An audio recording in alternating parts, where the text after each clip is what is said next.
Shalom Aleichem, everybody. Here's my official video that I promised on occasion of the 720th day that I've learned CHITAS without missing, before Shkia, and before touching my phone as of day 540. That's 180 days ago. So I promised that I would make a special video. I just went to the oil to celebrate that and create a new agreement. So part of my new agreement, by the way, was to, at day 800, 900, and 1,000, to do some kind of special initiative, maybe make a video or a hakel or a publication or something that enlists and enrolls other people into their own CHITAS experiment or game or commitment. So here's what I actually want to talk about today. Why do I call it a game? Why do I call this CHITAS thing a game or an experiment? Game sounds almost irreverent. It sounds almost disrespectful. This is a takana of the Frierdiker Rebbe. It originates back to the Baal Shem Tov, as a matter of fact. The Baal Shem Tov was the one who revealed the secret of the secret power, potency of Chumash, Tillim, and Tanya combination to Rebbetzin Dvar Leah, who went to the Hechel Baal Shem Tov to request from the Baal Shem Tov a special weapon that her son, the Tzemach Tzedek, might be able to use for his first trip to Peterburg.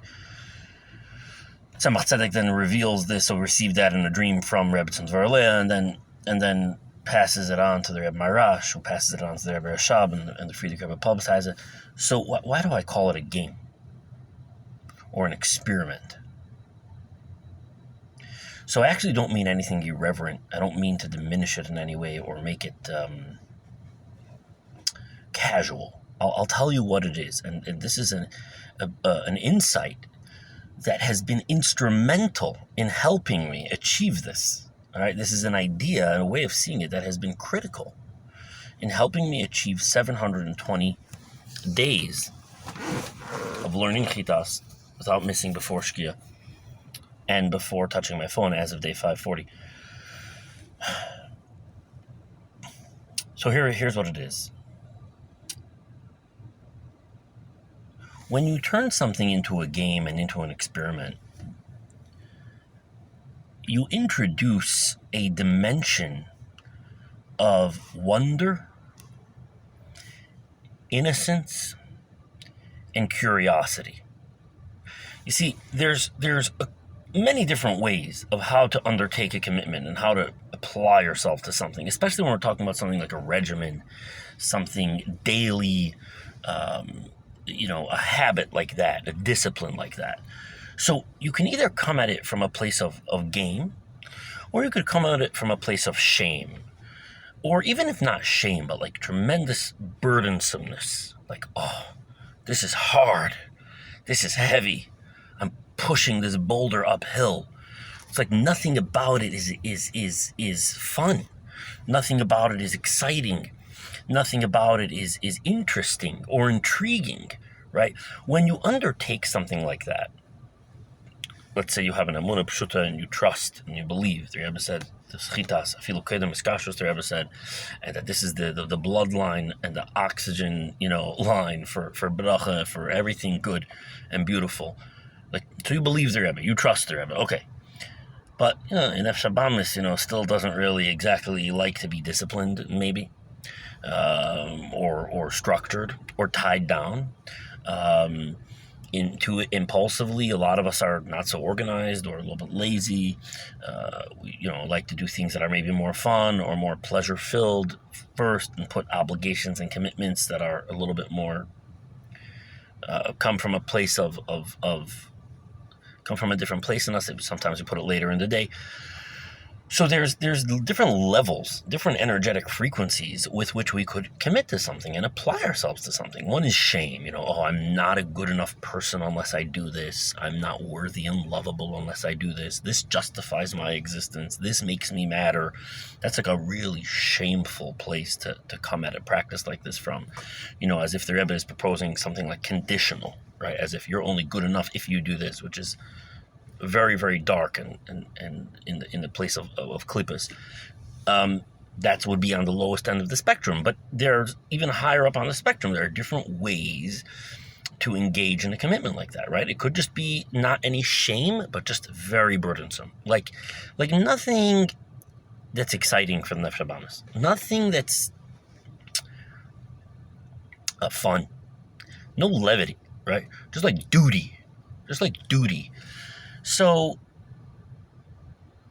that's, for me, coming at this commitment from that kind of place is not so sustainable. It's not. I gotta engage my Bahamios somehow. I've got to this has got to make sense, not only to my Nefesh Halikis, to that spark in me that is connected with the Yechida in me, that's connected with the Yechida Aklolos, not just with that higher consciousness part of me, not just with the faith-based part of me, but with the animal, with my personality. So with the structure of my psychology. So one of the ways in which I've been doing that is I say, this is an experiment, right? I'm going to undertake this commitment as an experiment. Well, what am I experimenting? Well, I'm experimenting to see what happens. What happens to me from undertaking and committing and then executing to learn Chitas every day without missing before Shkia. What's going to happen to me? Is it going to turn me into a different person? Is it going to be absolutely intolerable to me? Is it going to be informative? Is it going to be transformative? I don't know. When you commit yourself to something in that way, it forces changes in you. I remember I had to buy special sforim that I would enjoy learning the Chitas from. I had to adjust my day. I wake up, I recite brachos, Shema, and learn Chitas, right? Except for Shabbos, I do it a little differently. I had to adjust my day because otherwise I start prioritizing other things ahead of Chitas. I can't. I noticed that I wouldn't be guaranteed to complete it before Shkia. I would get distracted. I would get forgetful. So when you apply yourself to something with this level of rigor, with this level of commitment, with this level of intensity, it inevitably will do something to you. It will reorganize your life somehow. It will reshape you somehow, and you don't know how. You don't know, what are you going to learn about yourself? What are you going to learn about the texts? What is it going to bring up in you? How is it going to change your personality or your psyche? I'll give you one of the ways in which this has absolutely transformed me, to be honest, is that I have a new knowingness of my own capacity for discipline and structure. I really never knew that about myself on the level that I know about it today. Today, I'm so clear in myself that I have a great capacity for discipline and structure. There's a confidence that I have in that. There's a reassurance that I live with, and an inner knowingness that when I want to do something and do it persistently and consistently and follow through, I can do that. I'm right there. No longer do I have an identity that's riddled with self-doubt and I'm chaotic and I'm disorganized and I have a hard time with discipline and I have a hard time with structure and I'm not so this and I'm not so that. That's gone. So that's one of the things that's happened to me through this exercise, through this game, through this experiment. But I couldn't have known that when I started. So that's why I call it a game. It's a game because then my Nefesh HaBahamis says, oh, you're playing a game? What? That sounds cool. That's exciting. It's an experiment? Interesting. So you introduce a degree of intrigue, of wonder, of curiosity that kind of has this commitment to learn Chitas every day also expand, it's like, ooh, something new is about to happen over here in my world, and I don't know what it is. There's a surprise factor to it. And that is something that brings a dimension of excitement into the process. So that's why I call it a game or an experiment, because that's one of the ways that I have been able to achieve this success, is by, instead of relating to it as a burden, must, should, have to, let alone something shame-based or guilt-based, which I know some people deal with, and I have been there before in my life, and I mean, honestly, when I was in that place, I wasn't doing it at all. But that's not the subject of this video. Currently, I'm bringing in this element of a game, of an experimentation, because in so doing, I'm not doing it merely out of place of duty. I'm not doing it merely out of a place of faith. I'm not doing it merely out of a place of surrender and submission, which it is. I'm also, it's communicating with my guf and with my nefesh habamis. There's this kind of personal development edge that I'm aware of. Ooh, how is this going to change me? What is this going to create? I really don't know. It's really an open question. It's really a mystery, right? Until you experience it. So that's my message. That's my message at day 720. I want to invite you into bringing a game factor into some commitment that you'll undertake relative to CHITAS. Let's say you'll undertake, I'm learning CHITAS 30 days period no matter what before I go to sleep. But really, like, no matter what. Or you'll undertake before Shkia. Or you undertake to learn it a little bit more in depth.